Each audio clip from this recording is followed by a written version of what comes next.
thot selam aleikum, derisa më pyet çka më bën rast kur të kapin dyshime për Allahun. Për shembull, Allah po të shë, Allah është në qiell. A janë këto çytje nga shejtani madhkum? E çka më bën këto raste Allah shpërblet.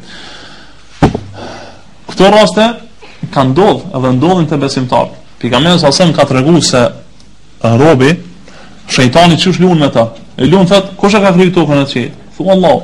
Kush e ka lëshuar qiellin? Allah. Do ke çan, den sa në fund thot, po kush e ka kriju Allahun? Ha? Çfarë luan shejtani me njërin? Thot, kur luan shejtani me njërin, thot çka thoi? Thoi na ma fe huwa al-awwal wal-akhir wal-zahir wal-batin. Thoi, ai është i pari, edhe i fundit, ha?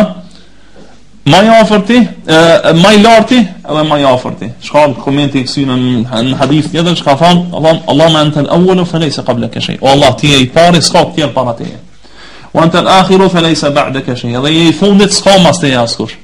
O ente al-zahiru felejse fawqake shay. Edhe ti e ma i nalti, s'ka askush që është mbi ty. O ente al-batinu felejse duneke shay. Edhe ti ka thonë, je ma i afërti, s'ka kush është ma afër se ti, pe njëve.